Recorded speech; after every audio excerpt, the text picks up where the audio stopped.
السلام علیکم ورحمۃ اللہ وبرکاتہ. کیا حال ہے سب کا؟ الحمدللہ. نحمده ونصلی علی رسولہ الکریم.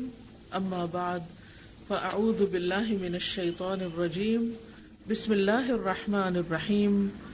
رب اشرح لی صدری ویسر لی امری واحلل عقدۃ من لسانی یفقہوا قولی. آج انشاءاللہ میں آپ کے ساتھ آخری سفر کی تیاری کے بارے میں بات کروں گی. یہ بتائیے کہ آخری سفر سے کیا مراد ہے؟ کون سا سفر ہے یہ؟ جب موت آئے گی. ٹھیک ہے. موت ایک ایسی حقیقت ہے کہ جس سے کسی کو بھی انکار نہیں. کوئی یہ کہہ سکتا ہے کہ مجھے نہیں مرنا؟ ہم میں سے ہر ایک کو مرنا ہے. ہم سب جانتے ہیں کہ اس دنیا میں ہمارا ٹھکانہ عارضی ہے، وقتی ہے، بہت تھوڑے دن کا ہے. ایک ایک لمحہ کر کے گزرتا چلا جا رہا ہے اور ہم سب بہت جلد اپنے انجام کو پہنچنے والے ہیں. دنیا میں کوئی بھی شخص ایسا نہیں کہ جو یہاں آیا ہو اور پھر وہ یہاں سے گیا نہ ہو. چاہے کوئی امیر تھا یا غریب تھا، کوئی بادشاہ تھا یا فقیر تھا، کوئی عالم تھا یا جاہل تھا، مرد تھا یا عورت تھی، سب کے سب دنیا سے جانے والے. کل نفس ذائقۃ الموت. سوچئے، امیجن کیجئے اس وقت کو جب ہم پر یہ وقت آئے گا. اس وقت ہم کیا سوچیں گے؟ تھوڑی دیر کے لیے سوچئے کہ وہ وقت آ گیا ہے، اب ہمارا کیا دل چاہ رہا ہے کہ کیا ہو؟ کوئی بتائے گا؟ موت کے وقت کیا دل چاہے گا؟ تھوڑی سی مہلت اور مل جائے تاکہ میں اچھے اچھے کام کر سکوں.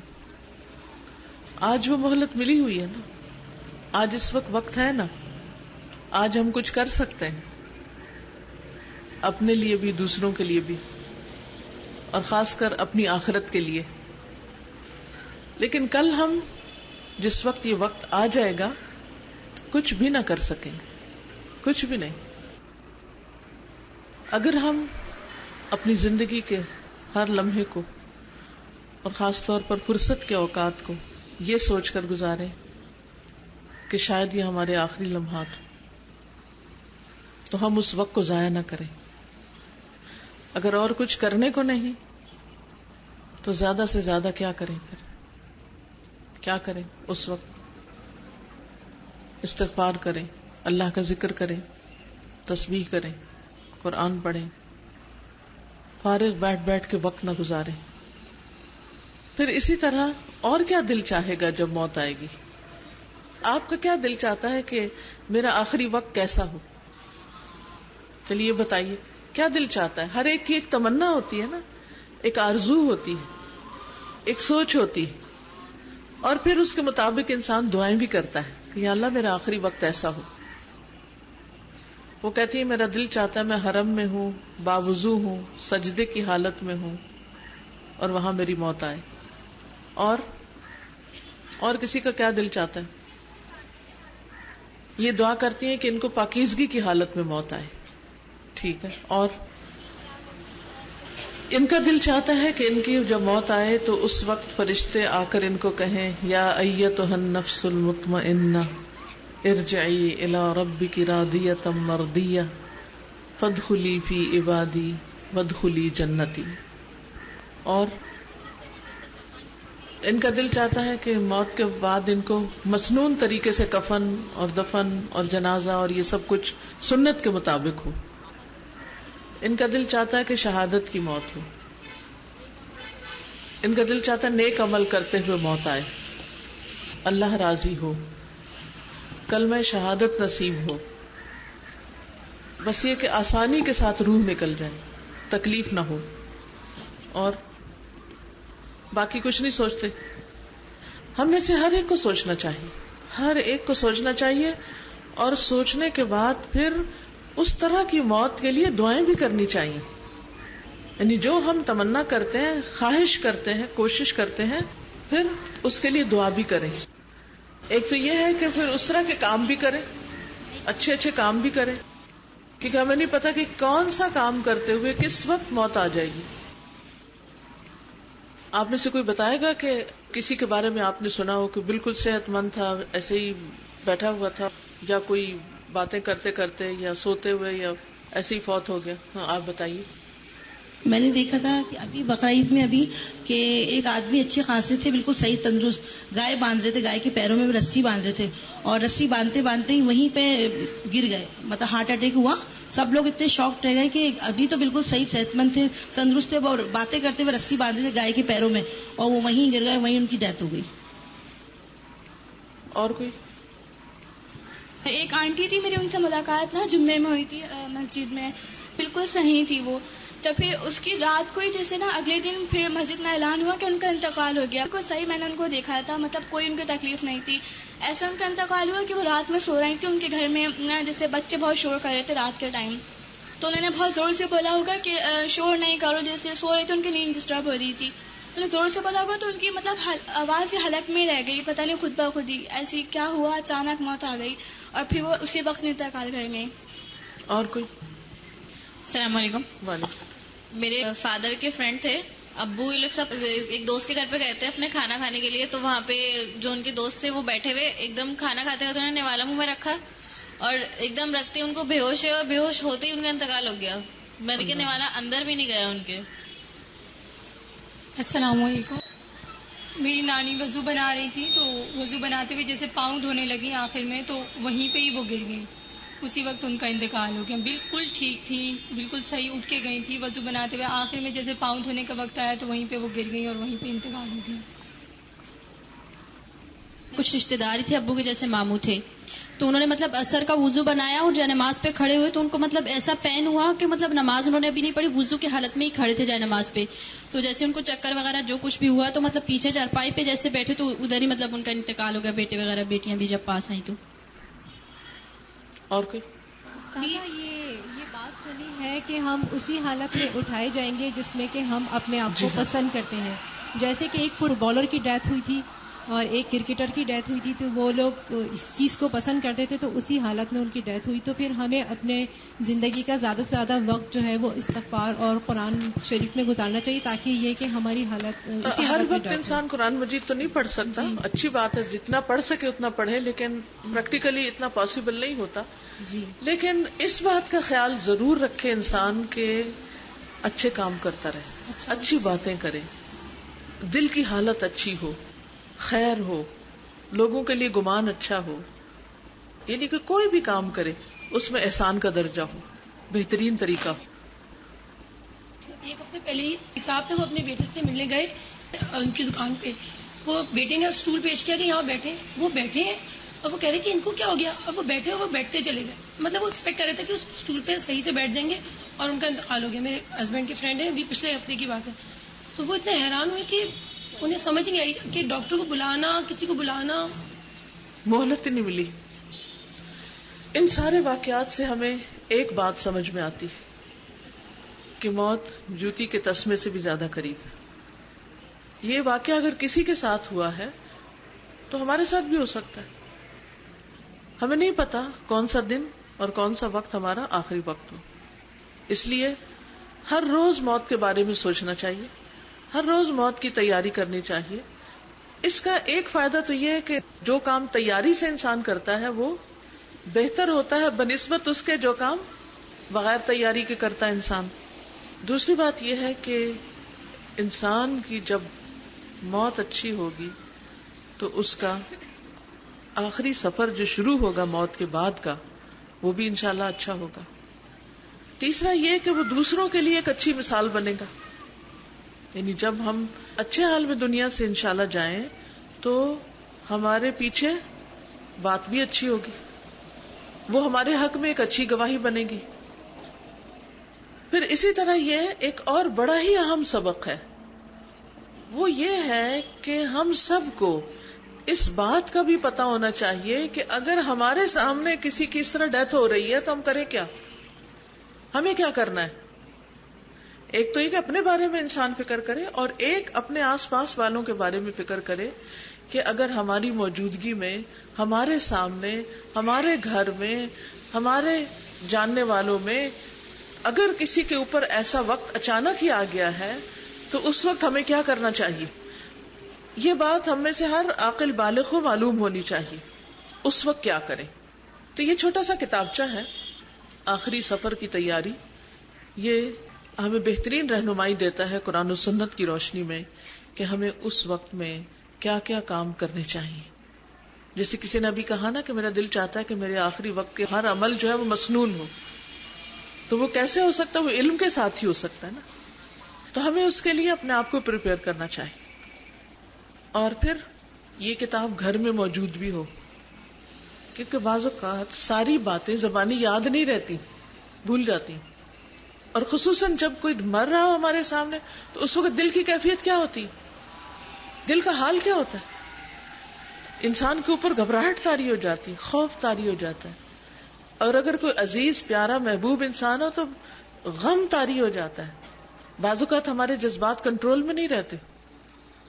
تو ایسا نہ ہو کہ اس کو سنبھالنے کے بجائے ہم خود اس حال میں پہنچ جائیں کہ کوئی ہمیں سنبھالے. تو یہ مومن کا مومن پر حق ہے کہ وہ اس کی موت کے وقت اس کی خدمت کرے، اور مرنے کے بعد اس کا جنازہ بھی پڑھے، اور اس کے کفن دفن کا بھی انتظام کرے، اس کے غسل کا انتظام کرے، اور اس کے لیے دعا کرے. یہ سارے ایک مسلمان کے دوسرے مسلمان پر حق ہیں. اور اس معاملے میں جو ہم اپنے لیے چاہیں وہ ہم دوسروں کے لیے کرنے کو تیار رہیں. تو اس لیے یہ باتیں آپ نے سن بھی رکھی ہوں گی، بعض نے آپ میں سے دیکھ بھی رکھی ہوں گی، لیکن افسوس یہ کہ ہمارے معاشرے میں بعض اوقات ایسی ایسی خرافات پائی جاتی ہیں، ایسے ایسے توہمات ہیں، ایسی ایسی رسمیں ہیں کہ جن میں یہ سمجھ نہیں آتی کہ دین کیا ہے اور کیا نہیں ہے. اور پھر بعض چیزیں بدعت بن جاتی ہیں کیونکہ ان کو ہم دین کا حصہ سمجھ کے کر رہے ہوتے ہیں. تو اس لیے بہت ضروری ہے کہ ہم صحیح دین کو جانیں تاکہ ہمارا عمل صحیح ہو، تاکہ ہمارا خاتمہ صحیح ہو، ایمان پر خاتمہ ہو، صحیح چیز پر خاتمہ ہو. کیا ہم اپنے لیے نہیں چاہیں گے؟ چاہیں گے نا. تو ہم دوسروں کے لیے بھی یہ چاہیں. تو اس کتاب کا کچھ حصہ میں آپ کے ساتھ شیئر کروں گی، باقی آپ اپنے گھر والوں کے ساتھ، اپنے آس پاس کے لوگوں کے ساتھ اس کو شیئر کریں، پڑھیں. ضروری نہیں کہ ایک دن میں ہی سارا پڑھ کے سنا دیں، تھوڑا تھوڑا کر کے بھی پڑھ سکتے ہیں. مثلاً جن لوگوں کے بیچ میں آپ رہتے ہیں ان کو کتاب پڑھا دیں. اس کا فائدہ کیا ہوگا کہ جب ہماری موت کا وقت آئے گا تو وہ اس کے مطابق ہمارے لیے عمل کریں گے. تو انشاءاللہ پڑھائیں گے. ساتھ مل کے گھر والوں کے پڑھ لیں، اپنی دوستوں کے ساتھ مل کے پڑھ لیں، جہاں جہاں جو ہیں، کیونکہ وقت تو کسی کو نہیں پتا کہ کہاں لکھا ہے، کس وقت لکھا ہے، کون سا ملک ہے، کون سا شہر ہے، کون سی جگہ ہے، کون سی حالت، کس کام میں، کہاں، نہیں پتا. تو پیج 3 سے دیکھیے. وفات کے بعد فوراً بعد حاضرین کی ذمہ داریاں، یعنی جو لوگ وہاں حاضر ہوں وہ کیا کریں. موت کی اطلاع ملنے پر انا للہ و انا الیہ راجعون کہیں. سب سے پہلا جملہ جو زبان پر آنا چاہیے وہ یہی ہے. اس کے ساتھ ایک اور دعا بھی ہے جو نبی صلی اللہ علیہ وسلم نے سکھائی تھی.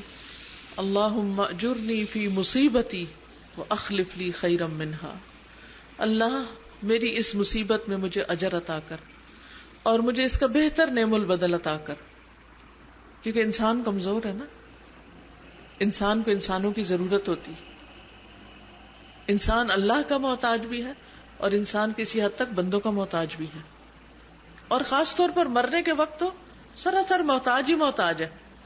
پھر تو محتاجی ہو جاتی، تو اپنے لیے کچھ بھی نہیں کر سکتا انسان. جو ہو چکا ہو چکا، اس کی تحقیق اور کھوج میں فی الحال وقت ضائع کرنے کی بجائے مندرجہ ذیل امور کی طرف توجہ دیں. مرنے والے کی آنکھیں فوراً بند کر دیں. اس کے بارے میں حدیث معلوم ہے آپ کو. آپ صلی اللہ علیہ وسلم ایک صحابی کی وفات کے وقت حاضر تھے تو آپ نے فرمایا کہ اس کی آنکھیں بند کر دو، کیونکہ جب روح نکلتی ہے تو نگاہ اس کا پیچھا کرتی ہے. اور وہ کتنے دکھ کا وقت ہوگا نا کہ اپنے ہی جسم کا ایک حصہ ہم سے جدا ہو رہا ہے. جدائی ہمیشہ دکھ دیتی ہے نا. کبھی آپ کسی کے ساتھ ملتے ہیں، کوئی جا رہا ہوتا ہے چھوڑ کے، اور خصوصاً جو چیز جتنی زیادہ پیاری ہوتی ہے اس کے لیے اتنا ہی دکھ ہوتا ہے اس کے جدا ہونے پہ، اس کے الگ ہونے پر. تو جب ہمیں اپنے قریبی لوگوں کے جدا ہونے پہ دکھ ہوتا ہے تو جو اپنے ہی جسم کی روح ہے جب وہ جدا ہوگی تو کیا حالت ہوگی. ایک چوڑی سی پٹی میت کی ٹھوڑی کے نیچے سے گزارتے ہوئے سر کے اوپر باندھ دے. بازو کا تو بچوں کی پونی سی بناتے نا, پیچھے سے پیچھے اوپر باندھ دیتے, تو یہ یہاں سے منہ باندھنا تاکہ منہ نہ کھلا رہے, منہ بند ہو جائے. یعنی اس لیے پٹی باندھتے کہ پھر وہ ڈھیلا ہو کے بھی واپس نہ کھل جائے. آنکھوں کو تو جب ایک دفعہ بند کر دیا جائے تو پھر وہ نہیں کھلتی, لیکن منہ ہو سکتا ہے کہ پھر کھل جائے, اسے بند کرنا چاہیے. دونوں پاؤں قریب کر کے ایک اور پٹی کی مدد سے باندھ دیے جائیں. یہ انگوٹھے ہوتے ہیں نا, ان دونوں کو آپس میں باندھ دیا جاتا ہے. بعد میں غسل کے وقت یہ پٹیاں کھول دی جائیں, یہاں کی بھی کھول دی جائے, پاؤں کی بھی کھول دی جائے. میت کو چادر سے ڈھانپ دیں, چہرے پہ بھی ڈال دیں, کیونکہ میت کی ایک حرمت ہے. اب اسے لوگوں کے لیے ایک نمائش بنا کے نہیں رکھنا چاہیے. حادثے کے اثرات یا موت کی سختی کی وجہ سے میت میں کوئی تغیر و تبدل رونما ہو گیا ہو اور دوسرے لوگ بار بار دیکھنا چاہیں تو ایسا نہ کرنے دیں, بلکہ میت کو ڈھانپا رہنے دیں.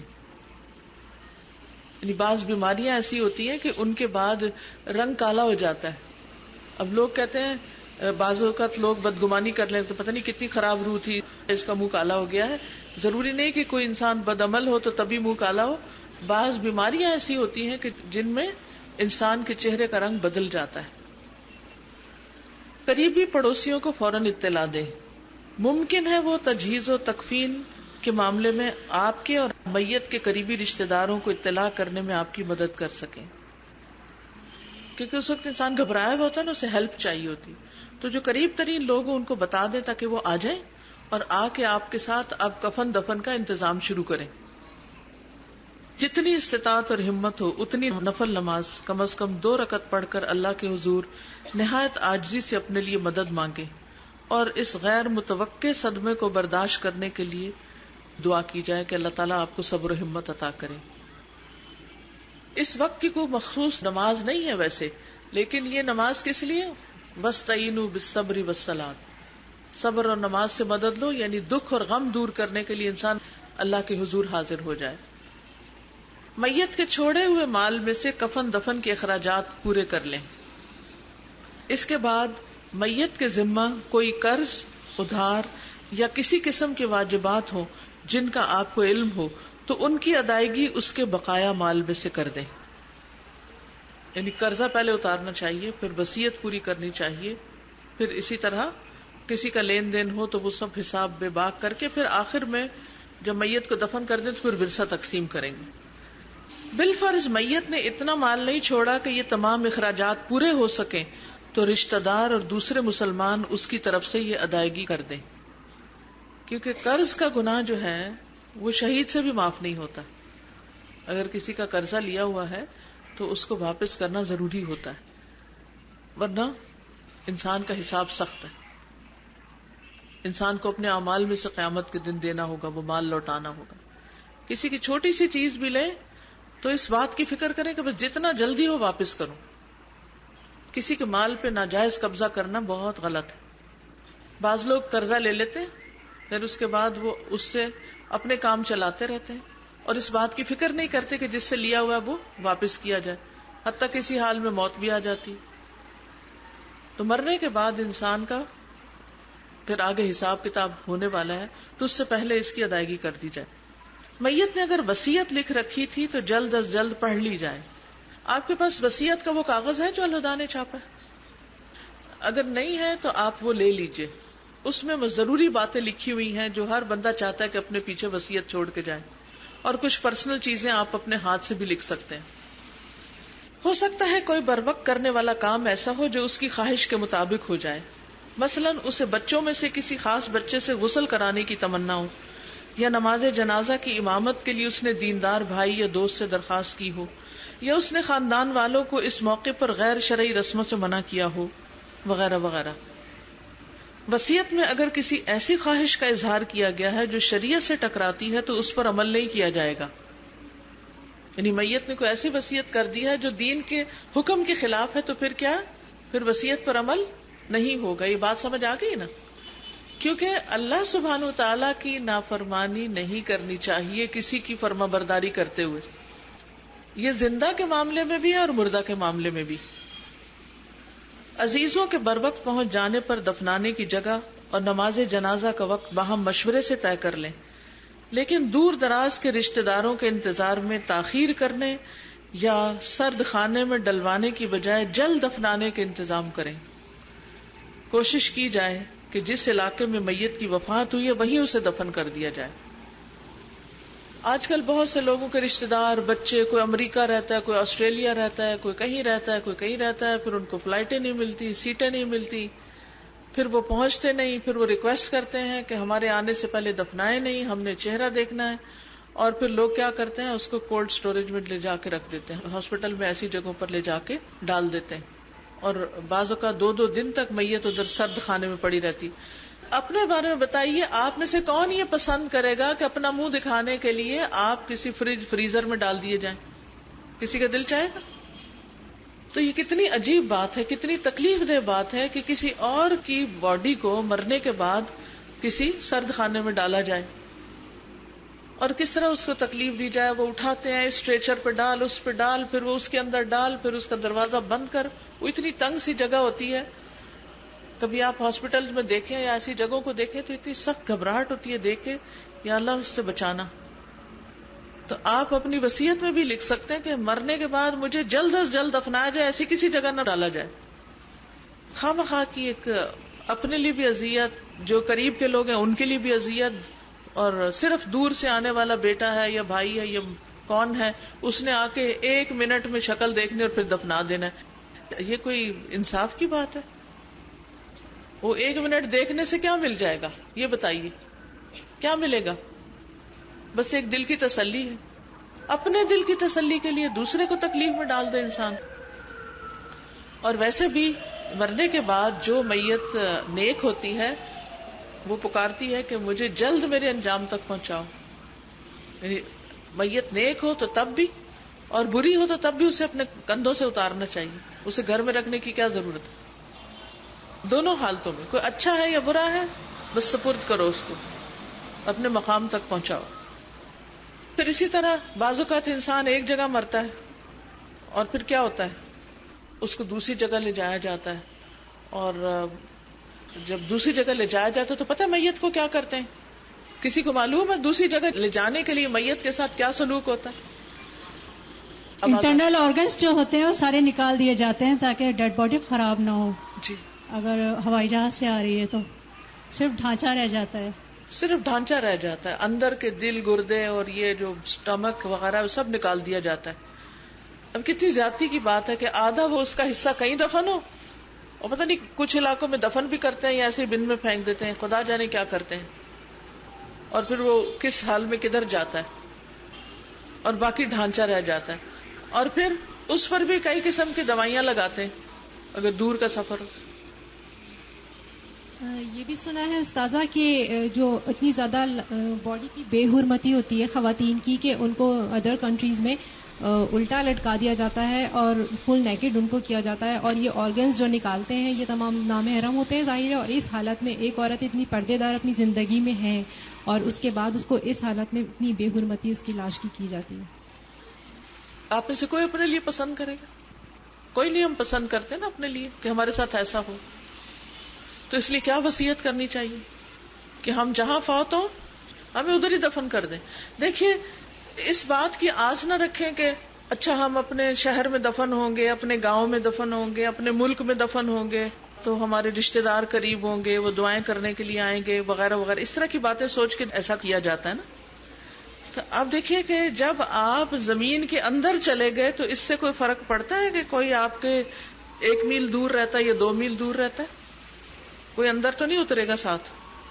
اور دعا صرف قبر پہ جا کے ہی قبول نہیں ہوتی. دعا تو آپ جہاں بیٹھ کے کسی کے لیے کریں گے وہیں سے قبول ہو جائے گی انشاءاللہ، اگر آپ نے دل سے دعا کی، کیونکہ دل سے نکلی ہوئی دعا قبول ہوتی. تو اس لیے اپنے لیے یہ وصیت کریں کہ مجھے جس مرضی زمین میں میں فوت ہوں، چاہے ادھر میرا ایک بھی رشتہ دار نہ ہو، ادھر ہی دفن کیا جائے، ادھر ادھر نہ گھمایا جائے، نہ لے جایا جائے. اگر وہاں کوئی جنازہ پڑھنے والا نہیں تو جہاں مسلمان ہے وہاں سے غائبانہ جنازہ پڑھ دیا جائے، لیکن لاش کی برحرمتی نہ کی جائے. اور یہ بھی خوشخبری ہے اگر کوئی پردیس میں فوت ہوتا ہے کہ جس جگہ پہ کوئی فوت ہوتا ہے اور جہاں اس کو دفن کیا جاتا ہے وہ سارا حصہ اس کے لیے جنت کے اندر شامل کر دیا جاتا ہے، وہ اس کی جنت کا حصہ بن جاتا ہے وہ سارا ایریا. تو اس لیے اس بات کی فکر نہیں ہونی چاہیے کہ ہم کہاں دفن ہیں. اچھا چلے آج تو ہمارے رشتے دار ہیں ہمارے گاؤں یا کسی شہر میں، کل انہوں نے نہیں مرنا جن کے لیے ہم وہاں جا رہے ہیں، انہوں نے بھی مر جانا نا. 100 سال بعد ان میں سے کون زندہ ہوگا جو ہماری قبر پہ آئے گا؟ کیا ان کے بچے آئیں گے یا ان کے بچوں کے بچے آئیں گے؟ کون آئے گا قبر پر؟ کوئی بھی نہیں آئے گا. یہ صرف دل کی تسلیاں ہیں، ادھر دفن ہو ادھر دفن ہو ادھر نہیں، کوئی فائدہ نہیں. اصل چیز ہے کہ انسان کے اعمال اچھے ہوں، اور جب عمل اچھے ہوں گے تو کہیں پر بھی ہوں گے اللہ کی طرف سے مہمانی ہوگی. اس کی فکر کرنی چاہیے. میت کی طرف سے ماضی میں اگر کسی کی حق تلفی ہو گئی تو جنازے کے شرکاء سے درخواست کریں کہ کھلے دل سے میت کو معاف کر دیں. شرکاء کی آمد و رفت کے پیش نظر اس درخواست کو دہراتے رہیں. نیز اس کی مغفرت کے لیے خود دعا کرنے کے علاوہ تعزیت کرنے والوں سے بھی دعا کی درخواست کریں. سہولت کے لیے مسنون دعا کی کاپیاں چھپوا کر آنے والوں کو پڑھنے کے لیے دی جا سکتی، کیونکہ سب کو مسنون دعا نہیں آتی. تو آپ دیکھیے کہ اس کتاب میں بھی دعا ہونی چاہیے. یہ پیج 22 پہ میت کی مغفرت کے لیے مسنون دعائیں، الگ کارڈ بھی ہے، کاغذ بھی ہے، تو لوگوں کو پڑھنے کے لیے دیا جا سکتا ہے اور اس کو یاد بھی کر لیں. کیونکہ اگر دعا یاد ہو تو انسان کسی بھی وقت اپنے کسی پیارے عزیز دوست رشتے دار کے لیے جو دنیا سے جا چکا ہو اس کی جب یاد آئے، اس کے لیے جب دل دکھی ہو، خصوصاً ماں باپ. کتنے ہی لوگ ایسے ہیں جو ماں باپ کے فوت ہونے کے باوجود ان کو بھولتے نہیں، بار بار ان کا تذکرہ کرتے ہیں، دکھی ہوتے رہتے ہیں. میرے والد جب فوت ہوئے تو میں بہت دکھی تھی، تو میں نے اپنے ساتھ تہیہ کیا کہ اس دکھ کا میرے والد کو کوئی فائدہ نہیں، یہ تو میرے اپنے لیے، میں وہ کام کروں گی جس سے میرے باپ کو فائدہ پہنچے گا. تو اس وقت میں نے یہ دعا یاد کی تھی، اللہم اغفر لہ وارحمہ وعافہ واعف عنہ. اور اس لیے یاد کی تھی زبانی کہ پھر میں کہیں پر بھی ہوں تو پڑھنا شروع کر دوں. کتاب ہو نہ ہو، کارڈ ہو نہ ہو، کاغذ ہو نہ ہو، جہاں بھی ہوں میں دعا کرتی رہوں تاکہ ان کو فائدہ پہنچے. کیونکہ اولاد کی دعا ماں باپ کے حق میں قبول ہوتی ہے اور ان کو فائدہ پہنچتا ہے. پھر ہے تعزیت اور تسلی.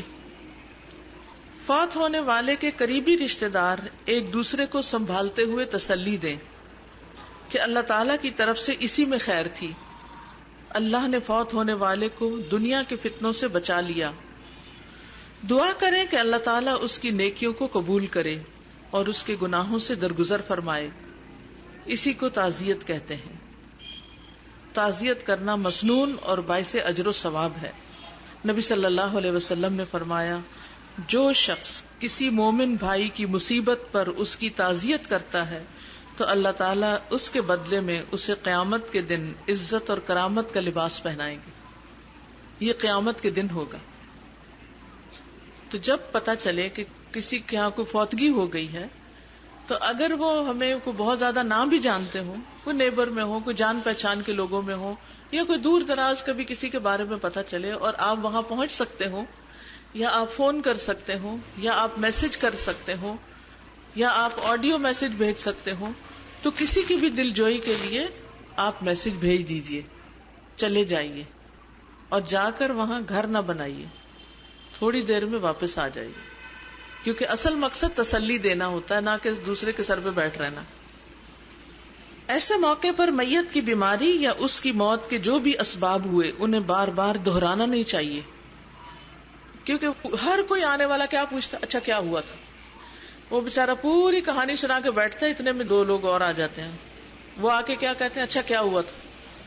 اچھا پھر وہ جب کہانی سنانے بیٹھتے ہیں تو وہ پتہ نہیں کہاں سے شروع کرتے ہیں اور کہاں تک پہنچاتے ہیں. اس کا نقصان کیا ہوتا ہے کہ ایک ہی بات بار بار کر کے وہ غم بھولتا ہی نہیں. وہ ہر دفعہ دکھی ہو جاتا ہے انسان، پھر بتاتا ہے، پھر دکھی، پھر دکھی، پھر دکھی. اس سے افسردگی میں مزید اضافہ ہوتا ہے جو تعزیت کے مقصد کے برخلاف ہے. تعزیت کے لیے آنے والوں کا ہاتھ اٹھا کر میت کے لیے فاتحہ پڑھنے کا طریقہ، جس میں سورت فاتحہ، سورت اخلاص اور درود شریف پڑھ کر میت کو اس کا ثواب پہنچایا جاتا ہے، یہ قرآن و سنت سے ثابت نہیں. قرآن مجید میں کہیں یہ نہیں بتایا گیا کہ سورت فاتحہ کو مرنے والے کے لیے پڑھو. آپ سب جنہوں نے قرآن مجید کا ترجمہ پڑھا ہے ان کو یہ بات معلوم ہوگی کہ سورت فاتحہ میں ایک دعا ہے. کیا دعا ہے؟ پڑھیے دعا. ایاک نعبد و ایاک نستعین. نستعین کا مطلب بھی دعا ہی ہے کہ ہم تجھ سے مدد چاہتے ہیں, ہماری مدد فرما اور ہمیں سیدھا رستہ دکھا.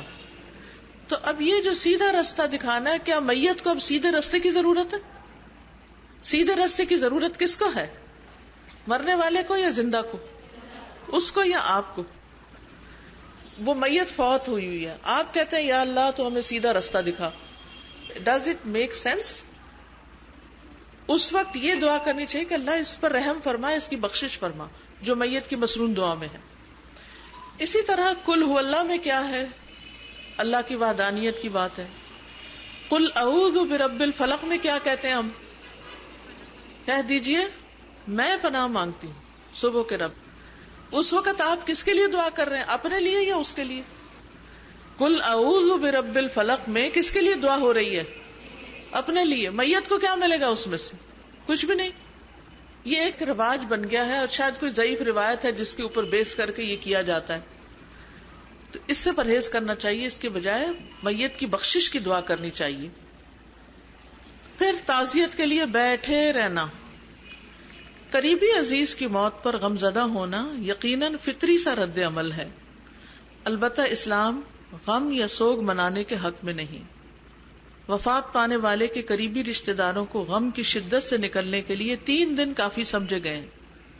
غم سے نکالنے کے لیے ہی تو مسلمان بہن بھائیوں پر فرض کیا گیا ہے کہ وہ غم زدہ کی تعزیت کریں اور اسے معمول کی حالت کے مطابق لانے کی کوشش کریں. متعلقین کو جتنی جلدی ممکن ہو اپنے کسب و معاش میں مصروف ہو جانا چاہیے. جو بھی تعزیت کرنا چاہتا ہو وہ وہیں ان سے مل سکتا ہے, یعنی ہر کوئی اپنے اپنے کام کاج کاروبار اس کی طرف لوٹ جائے. گھریلو خواتین اپنے گھر کے کام کاج کی طرف آئیں, جو جاب کرتی ہیں وہ جاب پہ جائیں, جو دکاندار حضرات ہیں اپنی دکانیں کھولیں, جائیں وہاں کام کریں. سارا دن لوگوں کو اٹینڈ کرتے رہنا اور بیٹھے رہنا درست نہیں. 3 دن تک تو ٹھیک ہے, 3 دن کے بعد کیا ہے, اگر کسی کو تعزیت کرنی ہے تو وہیں چلا جائے جہاں کوئی اپنا کام کاج کر رہا ہے, اسے کوئی دکان پہ بیٹھا ہوا یا کسی اور ایسے کام میں. ہاں اگر کوئی جاب کر رہا ہے تو اس کو جا کے ڈسٹرب نہیں کرنا, جب وہ واپس آ جائے تو پھر اس سے بات کر رہے ہیں. اچھا, بعض اوقات کیا ہوتا ہے کہ لوگ صرف رسم دنیا کی خاطر دوسروں کے گھر بیٹھے رہتے ہیں کہ اگر ہم گئے تو یہ مائنڈ کریں گے. ایسے ہی ہوتا ہے نا کہ مائنڈ کریں گے تو ہمیں بیٹھنا ہے یہاں. گھر میں 100 کام پڑے ہیں, بچے اسکول نہیں جا رہے, ان کے امتحان سر پہ ہیں, کوئی گھر میں بیمار پڑا ہوا, وہ سارے فرائض چھوڑ کے بس ادھر بیٹھے ہیں. یہ کوئی صحیح معقول طریقہ نہیں ہے. تعزیت تھوڑی دیر کی, دلاسا دیا, کوئی ان کا کام ہے وہ کر دیا اور اس کے بعد گھر واپس آ گئے اور آ کے اپنے فرائض پورے کیے. اللہ یہ کہ کوئی بہت ہی قریبی عزیز رشتہ دار ہیں, مثلاً باپ فوت ہو گیا تو ماں اکیلی ہے تو بچوں کا فرض ہے کہ پاس بیٹھیں. وہ اگر 3 دن سے زیادہ بھی ان کے پاس رہ کے ان کو کمپنی دینا چاہتے ہیں تو وہ ایک الگ بات ہے, لیکن تعزیت 3 دن تک ہی مسنون ہے. ابھی آپ نے کہا کہ 3 دن سے زیادہ کی تعزیت کا, رحمی رشتوں میں ناراضگیاں ہو گئی کہ 2 سال کے بعد آئے تو میرے گھر موت ہوئی تھی تو وہ آئے نہیں تعزیت کرنے کے لیے, تو کیا کہتے ہیں اب ہمیں ان سے ملنے سے کیا فائدہ جو ہمارے غم میں شامل نہیں. میں آپ کو بتا رہی ہوں کہ یہ چیز دونوں کو بہت سمجھایا کہ نہیں یہ 2 سال کے بعد پہلی دفعہ آئے تھے اس شہر میں, ملک میں, تو میرے گھر کیوں نہیں آئے افسوس کرنے کے لیے, اور ملنا جلنا چھوڑ دیا. اور یہ قطع رحمی, رشتوں کو کاٹنا, ملنا جلنا چھوڑنا, یہ اللہ کی ناراضگی اور غضب کا سبب. جو چاہتا ہے کہ اس کے رزق میں برکت ہو, اس کی عمر میں برکت ہو, وہ کیا کرے؟ رشتوں کو جوڑے, تعلقات کو جوڑے.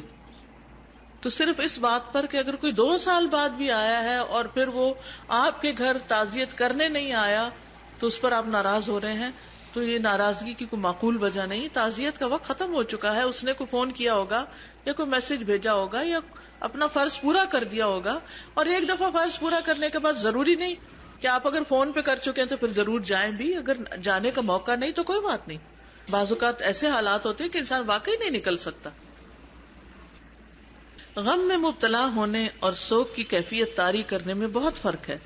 کام کاج چھوڑ کر بہت دنوں تک کسی مخصوص جگہ جیسے گھر، میدان یا قبرستان میں شامیانے ڈلوا کر یا مسجد وغیرہ میں تعزیت کی خاطر جمع ہونا یا وقت، دن، ہفتے، مہینے مقرر کر کے غم کو تازہ کرنے بیٹھنا اور سوگ کا ماحول بنائے رکھنا غیر اسلامی کام. تعزیت کی خاطر عورتوں اور مردوں کا اجتماع یعنی اکٹھا ہونا، مکس گیدرنگ، یہ ناپسندیدہ. یعنی بعض گھرانوں میں اس بات کی پرواہ نہیں کی جاتی، ادھر مرد بیٹھے ادھر عورتیں بیٹھی ہیں، گپ شپ ہو رہی ہے، ہنسی مذاق ہو رہا ہے، کیا تعزیت کرنے بیٹھے. وہ تعزیت کیا بن جاتی ہے؟ Social gathering. اور اس میں مردے کے لیے تو کچھ ہو نہیں رہا ہوتا، گھر والوں کے لیے تو کچھ ہو نہیں رہا ہوتا، اپنی کہانیاں سنائی جا رہی ہوتی ہیں، اپنی باتیں کی جا رہی ہوتی ہیں، اور گھر والوں پہ الٹا بوجھ ڈالتے ہیں. اچھا چائے لے آؤ، اب پانی لے آؤ، اب فلاں چیز لے آؤ، آرڈر پہ آرڈر کیے چلے جا رہے ہوتے ہیں. یہ انسانیت ہے؟ اور بعض لوگ بےچارے کسی کی وفات کے بعد کنگال ہو جاتے ہیں. ادھر سے کمانے والا جاتا ہے اور ادھر سے جو اس کی جمع پونجی ہوتی ہے وہ مہمانداریوں میں خرچ ہو جاتی ہے. کتنا بڑا ظلم ہے. اور ہم بعض اوقات نا سمجھی میں اس کا حصہ بن رہے ہوتے ہیں. تو اس سے بھی پرہیز کرنے کی ضرورت ہے کہ بلا وجہ کسی میت کے گھر میں مہمان بن کے نہ رہیں کہ ان کے اوپر ایک بوجھ بن جائے. بعض لوگوں کو تو میں نے یہاں تک دیکھا ہے وہ بےچارے آنے والوں کو کھلانے کے لیے قرضے لے رہے ہوتے ہیں. مجھے اچھی طرح یاد ہے کہ ہمارے نیبر میں کسی کی دادا کی وفات ہو. دادا اچھا وہ بچی کا رشتہ طے تھا تو انہوں نے اپنے بچی کی شادی کے لیے کچھ چیزیں بنا رکھی تھی، ابھی کچھ بنانی تھی اور کچھ شادی کی ڈیٹ طے کی ہوئی تھی. اس سے پہلے دادا کی وفات ہو گئی. تو آپ یقین کریں جو کپڑے انہوں نے بچی کے لیے چھوٹے موٹے تیار کیے ہوئے تھے وہ اس رسم کے مطابق کہ جو تعزیت کے لیے اس کو دوپٹہ دو، اس کو کپڑا دو، یہ بھی ہوتا ہے نا، رسم ہوتی ہے. آنے والوں کو کپڑے بھی دیے جاتے ہیں جو دوسرے شہروں سے آتے ہیں، وہ ان کو دے دیے. جو پیسے جمع کیے تھے، جو دیگ پکنی تھی بیٹی کی شادی کی، وہ پک گئی دادا کی وفات کی. وہ بھی ختم، وہ بھی ختم.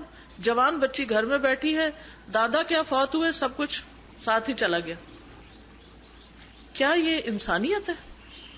کیا یہ معقول بات ہے؟ ہم کب تک ان رسموں کی بھیٹ چڑھتے رہیں گے؟